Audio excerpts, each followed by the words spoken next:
Breaking overnight, a CNN exclusive. Sources say the CIA carried out a drone strike on a port facility on Venezuela's coast earlier this month. This is the first known U.S. attack on a target inside the country. Now, before just say thank you. Except that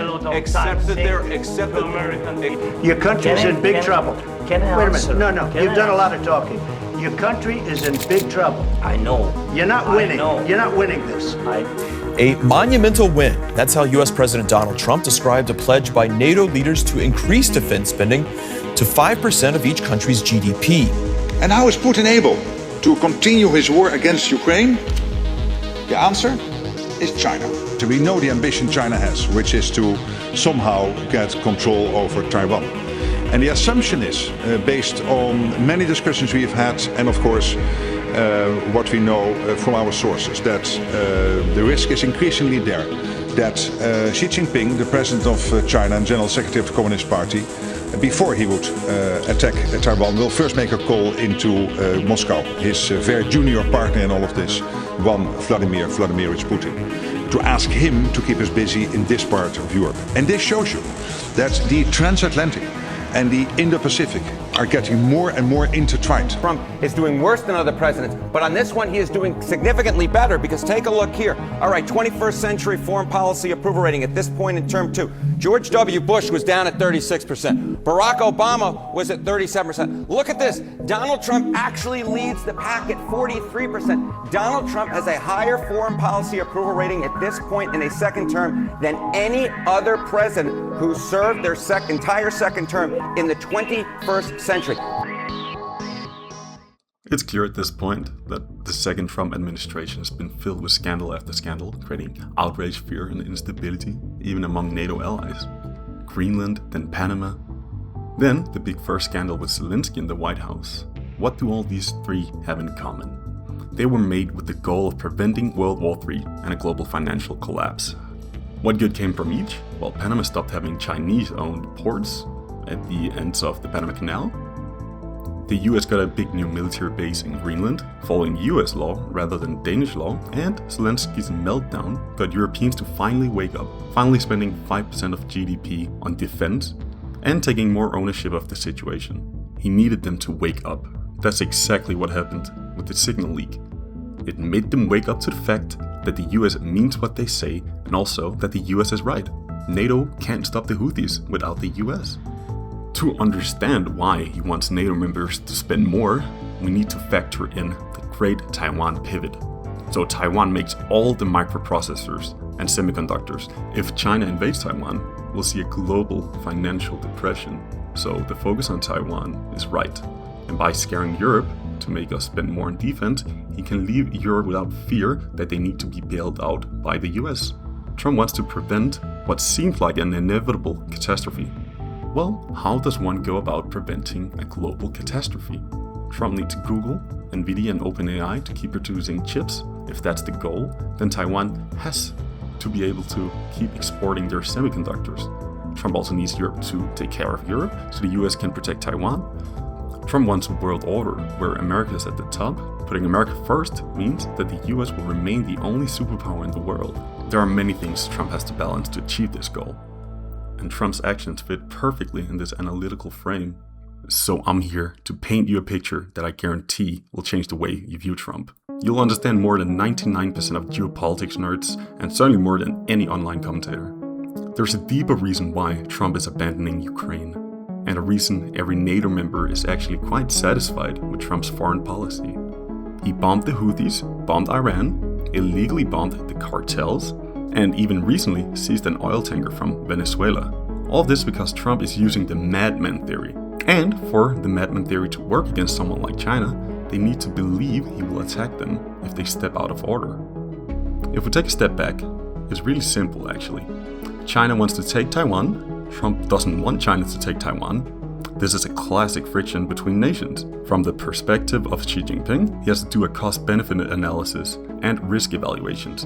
He has to think about the chance that the US will help Taiwan if he invades. If he is sure the US will help, then the cost of going to war will be too great, especially because the war might not even be successful to begin with. Imagine being Xi. He sees Trump bombing Iran and the Houthis while illegally bombing cartels and seizing oil tankers. As Xi, you would think that if Trump is willing to do this, he's willing to bomb China. And there's another element. Trump increased the military budget to $1 trillion, even while they're $37 trillion in debt and they have inflation. If Trump is willing to deficit spend like this, he's credible. But Trump also needs to make Europe stronger. That's why he's forcing them to spend 5% of GDP on defense. Trump wants the US to be strong and his allies to be strong. And to make them spend 5%, Trump needs to be seen as unreliable, because then the population in a country like Denmark will consent to increased military spending, which will mean they can stop Russia independently from the US, and it also prevents the US from leaving NATO. The top NATO members fully understand this tactic. As Mark Rutte even said, China will get Russia to attack Europe when they want to invade Taiwan. This means there's a common understanding among NATO members that conflict might escalate. This is why they're willing to let Trump shit on them daily and humiliate them on national TV. For Trump's strategy to actually work, he needs to show commitment to non-NATO allies. He needs to show China that the US stands by the non-NATO allies. He took a huge bribe from Qatar with the airplane, and he's working on getting better ties with Saudi Arabia, even if they are human rights abusers. But why? It's because of oil and commitment. Trump has oil producers on his side. Trump wants and has the oil producers on his side. So if China ever decides to invade Taiwan, they will be cut off from the global oil markets. And at the same time, he's able to show commitment to his allies. When Israel bombed Qatar, he forced Netanyahu to personally apologize to Qatar, and the US reiterated their commitment to major non-NATO allies. And remember, Taiwan is designated a major non-NATO ally. The US will help non-NATO allies by providing them with protection and world-class weapons. This takes us back to the two most important wars this year, other than the Ukraine war, and it's Israel versus Iran and India versus Pakistan. In the 12-day war, Israel showed that Russian and Chinese air defense could easily be countered by American jets. American jets flew over Iran thousands of times and not a single one got hurt. In this war, Israel also blew up multiple oil fields and refineries. If China invades Taiwan, the US and its allies can easily stop all oil from flowing to China. And during a war, Trump wants China to know that their military is weak compared to America and its allies. And this is exactly what happened in Operation Sindoor. India fought against Pakistan. India has a military of Western weapons, while Pakistan has Chinese weapons. In this war, India completely dominated Pakistan by using the Western weapons against the Chinese-made weapons. For most people, Trump's popularity is way down. But surprisingly, his most popular policy area is his foreign policy, even outperforming all recent two-term presidents, making his foreign policy the most popular ever in modern times. But let's take a step back. What is Trump's main problem that he's trying to fix? It's being seen as a credible threat. This became a huge problem that happened in the beginning of the year. His threats against Greenland were fake, and in hindsight, we all knew this was the case. The same goes for Panama. But the true credibility problem came after the Liberation Day tariffs. TACO, Trump always chickens out, was the new way to analyze his policy. And since then, he has fought hard to fight this acronym. He desperately needs to insert credibility, or else China won't fear Trump. They'll think he'll chicken out. Luckily, Trump found an easy way to escape this. Trump is pushing hard to give people the perception that he will kill Maduro, and give people the perception that he doesn't care about international law or international customs. Here we see it again, the media and geopolitics nerds are freaking out, and they don't understand why Trump would do this. But when we look at a broader frame and analyze it this way, it becomes clear. He's deploying the madman theory of geopolitics.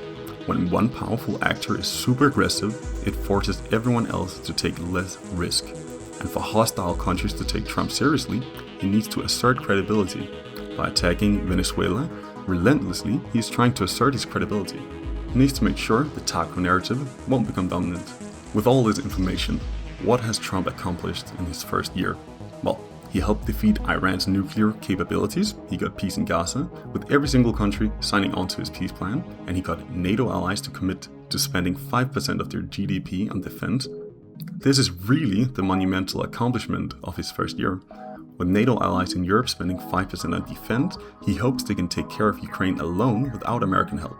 At the same time, Europe doesn't have a capable military-industrial complex compared to the US, which means a lot of this 5% will be spent on buying American weapons. This allows the US to focus its attention and resources on Taiwan or Iran or now Venezuela. I think all of this greatly reduces the chance of a third world war coming. If NATO is strong and they have credibility, then China won't invade Taiwan. If China doesn't invade Taiwan, Nvidia and Google and every stock on the planet doesn't come crashing down. Trump believes in peace through strength, but apparently strength also means scaring your allies and bombing Venezuela. But if the end justifies the means, we'll just have to take a step back and look at the bigger picture and realize Trump is actually saving the world.